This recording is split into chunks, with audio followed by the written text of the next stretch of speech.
Ciao amici, I'm Master Leo Spizzeri, and today I'm gonna give you all of my tips and tricks to hold the ultimate pizza party. That's right, wouldn't it be awesome for Friday night, get your family, get your friends all together.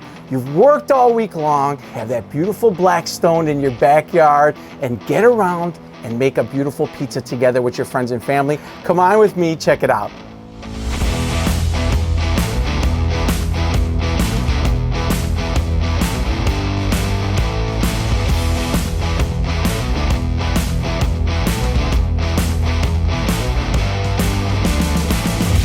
"35 years, this never gets old." Before we get started, you're going to need to preheat your oven. I've got my Leggero Pro set to about 650 degrees. Once you get to the set point, you'll see that it's over here all the way to the left, which is on its lowest setting. This is like my holding temperature. So by the time I'm ready to go into the oven, that oven's going to be ready for me. Now, in order to get ready all my ingredients, there's one ingredient that I'm going to prep ahead of time.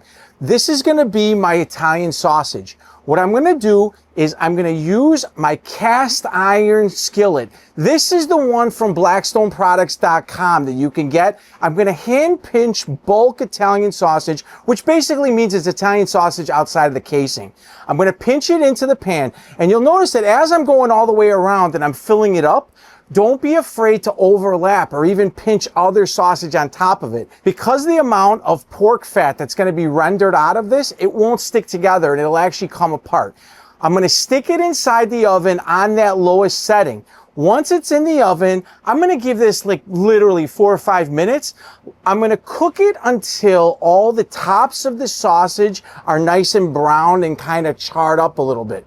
At that point, I'm going to pull it out. I'm using a spatula to give it a little shake here, move things around. It'll separate them all out. And then once they're cool, you'll be able to put it in with all the other ingredients. Now, the other thing you're going to need is dough. The dough that I'm going to be using today is my American traditional dough. I know you've seen me make this before, but in case you haven't, here's how you do it. I'm going to be using King Arthur bread flour for this one. Make sure you grab yourself a digital scale and tare out the bowl. When you start weighing out all your ingredients, put everything into individual bowls. Go one at a time. Make sure you have 0 on the tare, and then put all the ingredients inside the bowl. Look at that technique right there for putting honey. I like to put a little bit of oil in there first. This way the honey releases. And then I like to stir everything with my fingers. It's the best whisk you got right there. Look at that method. I'm going to stir very slowly, and once you see that half the flour has been incorporated into the water along with the salt and the honey, I'm going to add my yeast, and then just keep stirring with your fingers until you make a paste. Put the last bit of flour in there, continue stirring until you start to feel that gluten is formed. And look at that, I can actually get it to the point where it starts to pull away from the bowl. I add the oil in at the very end, making this beautiful smooth dough. Give it a quick knead on top of the countertop, and then once you have it all kneaded and it's nice and smooth, I'm going to take that dough, cover it with some plastic. This is going to let it rest, and then go ahead, divide your dough balls out. Make sure you weigh them because you want everything consistent.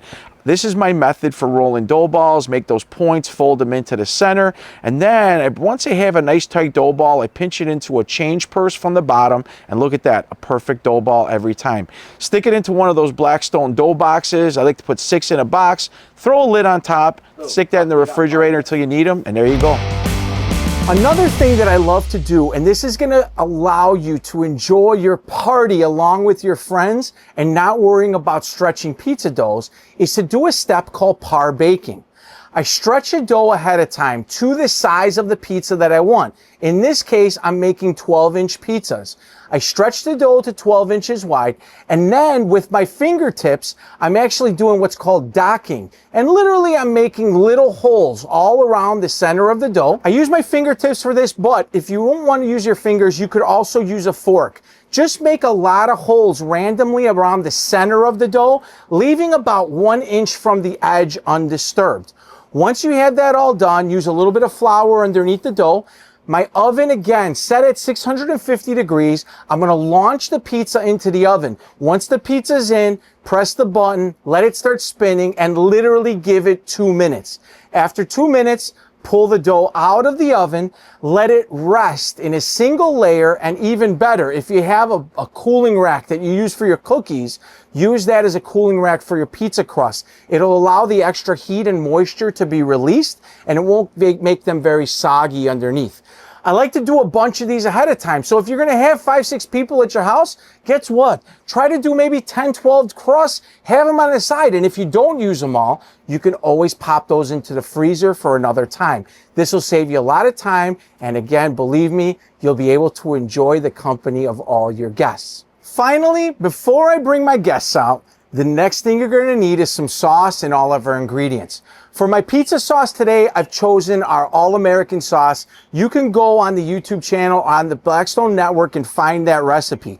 As far as ingredients go, it's really no holds barred at this point. Figure out what everybody loves to eat and go with it. Here, I've got an assortment of things that I think we can make a lot of beautiful pizzas, from pineapple to tomatoes to pepperoni and Canadian bacon, some black olives, some peppers, all kinds of veg.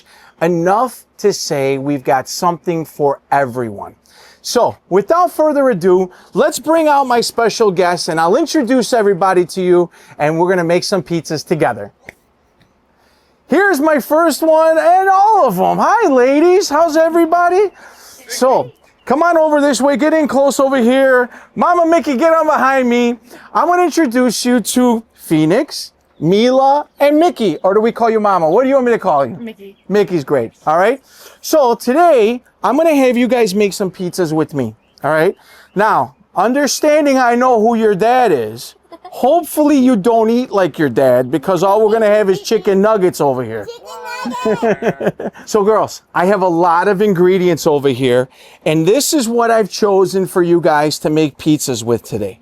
What are your favorite pizza toppings? What do you like to put on your pizzas? Pepperoni. Oh, look how much I got. Lots of pepperoni over here. What about you, Mila? Pepperoni. You too, pepperoni. Beautiful. What about you, Mickey? I will do the pineapple and the olives. Pineapple and olive. You know that in our world, in the pizza world, pineapple is a very kind of a no-no thing to say. And we have these like pizza Illuminati that watch in the background, and they make a tally like Santa Claus of who was naughty and nice during the year. And I get a report card at the end of the year. He says, oh, he used pineapple 2 times this year. And I could have a check, right? If we don't use all the pepperoni, can we eat the rest? I'll make you a beautiful sandwich, or you could just take it, put it in your pocket, and save it for later, and you could eat it in bed.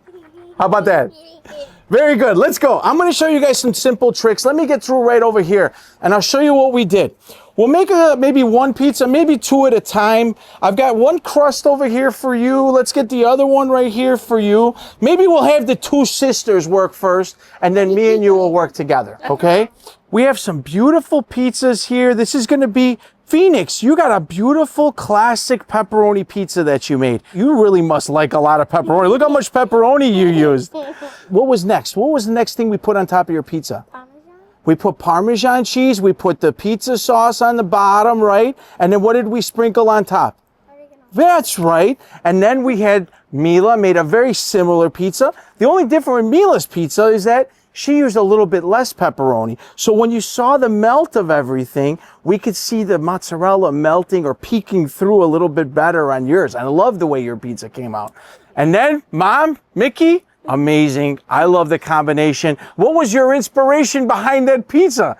The pineapple with the meat. I just like the sweet and... I think it's classic. Tomato sauce with the pineapple, especially with the Canadian bacon, is a classic Hawaiian pizza. But then you took it one step further. You put some onions on there. We had the garlic with the oregano. The oregano really came through at the back end. The pepperoni, I love the way it made the edge shine. And then we stuck them in the oven.